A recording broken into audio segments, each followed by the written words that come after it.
What's going on, guys? BossOP6 here, back to another video, and today I'm here to do another video. I'm here to do my top 15 world title matches at Summerslam, or Summerslam world title matches in WWE. Why did I decide to do this? Well, because SummerSlam's 2 weeks around the corner, and I'm like, you know what, might as well do a SummerSlam related video. Now, last year I did a shit ton of wrestlers and ranked their matches. But overall, I'm going to do the world title matches. That includes WWE, World Heavyweight, and the Universal title. So, without wasting any time, let's talk about it and go into my number 15, which is Triple H versus The Rock versus Kurt Angle from 2000. Now, the story going into it is basically, this whole thing was about a love triangle between Triple H, Angle, and Stephanie McMahon, which ultimately didn't get resolved for some reason. And The Rock wasn't really thrown in because he was feuding with Angle and he was feuding with Triple H, and eventually he would drop the title to Angle in No Mercy. This was a fun match. It did start off with Angle and Triple H going at it, and the most infamous moment of this entire match was when Kurt Angle got pedigreed onto the announce table and he got concussed. So yeah, that was pretty brutal. And The Rock getting his shtick in, and eventually The Rock won. And this was a fun match, very fun match, and just a great way to end SummerSlam. Speaking of The Rock, number 14, his clash with Lesnar at 2002. This was a passing of the torch match, honestly, because Lesnar was really rising up in the ranks in terms of just beating the shit out of people after debuting after Mania. And just, in my opinion, probably tied with Kurt Angle with the best rookie year in WWE. And The Rock was leaving for Hollywood, and he dropped the belt to Brock. And this was just a great match. Very fun match between these two. And ultimately, Lesnar won, and Heyman got put through a table by The Rock, which I thought was funny. So overall, good match. Number 13, Cena versus Orton from 2007. I'm not talking about the 2009 Abomination. I'm talking about this great match. Probably their best one-on-one match, but there may be a couple other contenders. This was a great match. This was going to be part of a trilogy. This match, a rematch at Unforgiven, and a Last Man Standing match at No Mercy, but eventually Cena got hurt doing a fucking hip toss, and he tore his pectoral muscle. I'm not kidding. And it wasn't to a big man either. It was to Mr. Kennedy. And that whole shtick with Triple H and all that stuff, yada yada, with him and Orton, and all that stuff. But overall, this was a great match. Their rematch at Unforgiven wasn't really that great, and all that stuff. But overall, this was a great match between these two. Number 12, speaking of Cena, him versus Edge at 2006. These two always had great matches. This is Cena's best rival. Yes, you could say Punk, but I think Edge is a little bit better just by a pube hair. These two always had great matches, just fantastic chemistry. Edge is like the Joker to Cena's Batman, and this was a great match, and the commentary was awesome, and Cena losing in his hometown, but eventually he would get his revenge on Edge by beating him in his hometown in that amazing TLC match at Unforgiven. But this was a great match, always a great match between these two. Number 11, one of the more brutal matches at SummerSlam, CM Punk versus Jeff Hardy and their TLC match from 2009. Oh Lord, this match was pretty violent. One of the better TLC matches, honestly, and this is one of the best feuds, probably the best feud in 2009. And that's not really saying much, but my God, these two just beat the shit out of each other. That brutal superplex onto the ladder, Punk getting backdrop through the table, and the most famous spot is when Hardy gets that giant ass ladder and does a swanton. Absolutely amazing. Yes, the ending kind of made Hardy feel like just like a plot device, basically, and kind of just made him like an afterthought when Taker returned. But this will be the second to last match I think Hardy would have, and then that loser leaves WWE match, and the rest they say is history. But overall, really good match. Number 10, we're keeping up with the brutality, and no, we're not talking about Rhea Ripley. Hope you get well soon, Rhea. And yeah, we're talking about Christian versus Orton from 2011. Oh my God almighty, this match was pretty insane. Christian, my God, he bumped his ass off, and he took some pretty brutal spots. Orton did too, but Christian got the brunt of basically all of these spots. The power slam into the table. Christian got hit with the chair through a table. The DDT onto a trash can. The RKO on the announce table. And then the RKO into the steps, which is the famous spot of this match. Good Lord, this match was violent and insane. And it capped off a pretty damn good feud in my opinion. So overall, really great match. Then we get to number 9. And this is where things get silly. Brock Lesnar versus John Cena 2014. I really wanted to put this at number 5. I really wanted to put this in the top 5. But it's top 10 worthy, and it damn well deserves it. This is silly. This is so silly, but I love this match. If you're a Cena hater, then you will be jizzing in your pants over this match. That's how great this match is. It is one of the best squash matches in WWE. It may be the best squash match. Who knows? Because no one predicted this. We all kind of knew that Lesnar may have won, but we didn't know it was going to be like this. Suplex after suplex after suplex after suplex. Yes, Cena got it in his chops, but Lesnar just got fed like a wolf in this match, because this may be the most brilliant booked match of all time. I'm being sarcastic, honestly, but this is brilliant. This is absolutely fantastic. This is glorious. I thought this was fantastic. This is fucking dumb, and I loved it. This was a great match, even though it's a squash. Maybe the greatest squash match of all time. Number 8, speaking of silliness, we get the Fatal 4-Way from 2017 for the Universal title. That was Samoa Joe, Braun Strowman, Roman Reigns, and Brock Lesnar. Strowman was over as fuck in this match. I can tell you that. Remember when Strowman was over and then they kind of halted his momentum and then he kind of exposed himself for being an idiot? Yeah, I remember that too. I loved Strowman, and then I didn't. This was a great match. Lesnar got the shit kicked out of him for most of this match because he got stretchered out after taking 2 brutal power slams by Strowman through the tables. And then he had a spear from Reigns through the barricade, and Brock just took a lot of punishment during this match. And one of the funniest spots, fucking Strowman grabs a chair and just chucks it at Joe and Reigns. That looked like that hurt. I think Reigns and Strowman had a last man standing match, and Reigns got a chair just chucked at him.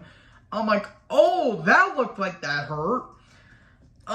Just great match, and Reigns taking the pin, and everyone was happy about it. Even though you could have said Strowman should have gone over. I don't know if they would have done well with him with the title, but overall, this was a great match. Number 7, Seth Rollins versus Finn Balor for 2016 for the Universal title. If Balor wouldn't have gotten injured during this match, I would have been curious as to what they were going to do with him in terms of booking. They may have him held the title till the Rumble, and then maybe dropped it. But this was a great match. These two always had good chemistry. Whether it's for the Universal title, just a regular match, for the IC title, these two always had a great match. Yes, Rollins buckle bombed him into the barricade, and that made Finn injure his shoulder. It was no one's fault. It was an accident, and accidents happen. This was a great match, and Balor went over, so overall, really good stuff. Speaking of Rollins, number 6, Seth Rollins versus John Cena 2015.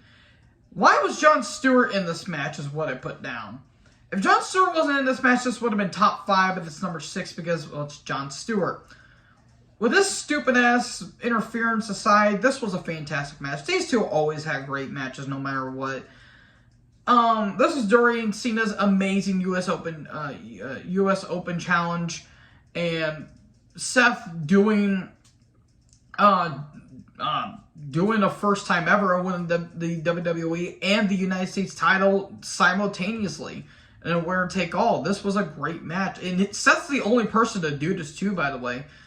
I would like to see what they would do, nowadays, but I don't know if that's going to happen since the WWE and Universal titles unify, which is a bad idea, but I digress. Yeah, this was a great match, and these two always have fantastic matches. We're in the top 5 territory, folks, and kicking off number 5 from 1997, Bret Hart versus The Undertaker with Shawn Michaels as guest referee. You may notice that the 90s really didn't have any good matches. Apart from this one and another one I'm going to be talking about later, the 90s World Title matches weren't really that special. Because 92, Savage took on Warrior, which was okay. Luger took on Yokozuna, which was awful. 94 had a great match I'll be talking about here in a little bit. Diesel versus Mabel was fucking terrible. Shawn versus Vader was good, but Shawn's ego and bitching really did nothing for Vader. Thanks, Shawn. This match, 98 was alright, and the triple threat was fine at 99. But this match was fan-fucking-tastic. This was a great match. These two, maybe besides from Rumble 96, I didn't really care for that match. This was a phenomenal match. And if Shawn was showing bias and wasn't calling it down the middle, then Brett would have won the title. And if Brett would have lost, he would no longer be wrestling in the States. So really interesting concept there, and amazing execution. In the ending, where Shawn inadvertently hit Taker, and Shawn had to do the count. Great stuff, and that will lead to Taker versus Shawn. And there's a string of great matches that ultimately led to their infamous and my favorite Hell in a Cell match of all time. So, overall, this was a great match. Number 4, Cena versus Bryan, 2013. Great match. Really great match. What people tend to forget, though, this match kind of led to Bryan's early retirement in 2016. Because there was a spot where Bryan was in a powerbomb position from the second rope, and Cena stepped down and Bryan's head hit the mat. That kind of led to him having some neck injuries and, concussion protocol and all that stuff. Besides that, this was a great match. A very great match. Triple H's guest referee was awesome. And also, Cena was working hurt. I think he was injured during this time, too. So credit to John. As much shit as people like to give Cena, as much shit as I like to give him, too, whenever he had an injury, he would still work through it. He knows how to power through it. This was fantastic. Bryan hitting the running knee the first time he's ever hit it, and he pinned Cena clean. 1, 2, 3. Fantastic match. And then, all of a sudden, Orton's theme hits, and Bryan's shining moment comes to an end where Triple H turns heel, hits the pedigree, Orton cashes in, and then the Authority are a thing. That lasted way too long, but besides that, this was a phenomenal match between these two. Number 3, I almost forgot to put this on the list. I know I love this match, but while I was compiling this list, I almost forgot to put it on. Kurt Angle versus Brock Lesnar from 2003. Holy God, this match is awesome. I love this match. They're second best between... I do love their Mania match, even though it's infamously remembered for Lesnar's botched shooting star press. That was a great match, but both of them were injured. And they would have an amazing Iron Man match, I think, a week or two later after this. And this match is the second best of all their matches, because these two just put on some great stuff. Brock being a killer once again, just beating the shit out of Zach Gowen and basically killing Spanky. Angle came back, he won the title at Vengeance 03. Brock won in his revenge, and Vince is now in line with Lesnar. And this was some great stuff. The one spot that I always went is when Angle is in F5 position and Brock's on one leg because Brock's ankle was getting worked on throughout the entire match. And Lesnar hits that F5. Kurt looked like he landed on his head.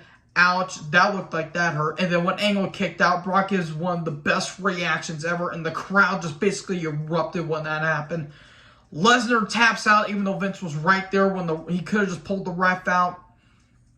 Angle wins, the crowd erupts, and then Vince eats a angle slam on a chair. That looked like that hurt, but Vince is a dick, so he kind of deserved it. And it was on Vince's birthday. But this was a great match, classic between these two. Speaking of classics, I almost put this number 1. This and my number 1 can literally be tied. Like, this could be 1A and 1B. Number 2, Kurt Angle versus Stone Cold Steve Austin from 2002. The only shiny thing that came out that entire Invasion Angle was this match right here. This match fucking rocked. If you would have told me why they did the finish, I would have said, no, that's still dumb. But the finish actually made the match better. Because these two always did good work. Always did good work. Angle basically fighting against the odds. Austin literally throwing the kitchen sink out of desperation. 3 stunners. That would normally take anyone out with just 1. Angle kicks out of 3 of them. Angle's bleeding and Austin is getting desperate. He's doing everything he can to get DQ, but the refs aren't allowing it. He shoves Tim White. He kicks Mike Chioda. He hits another ref with the belt. And then Angle gets the ankle locked in. And Austin's going to tap. Angle slam. Here comes referee Nick Patrick, but he calls for the bell for a DQ. That is how you make a DQ, and you make it make sense because Austin was getting desperate. That was brilliant. When they do a DQ match, they do it just for the hell of it. I'm looking at you, Hell in a Cell 2019. Phenomenal match. Phenomenal match. I would have put this at number 1, but I know why they did the ending, but still, it's still a DQ. But number 1, if you guys know me, you guys would have guessed it. Bret Hart versus Darwin Hart, 1994. If this would have main evented, this match would have been even better. A steel cage match for WWF title. Fantastic. I don't need it. What else has this match been said that hasn't already been said? It's a classic. It's one of Owen's best matches. I miss Owen Hart to this day. Rest in peace. Yes, this should have main evented, but no, they had to do Undertaker versus Undertaker for some reason. And Brent even said this is the best steel cage match to not feature blood. Which, if they had some color, it would have added to the match. But honestly, no color, it actually made the match a little bit better. And those blue bars do not do justice on how brutal they are. They are bad.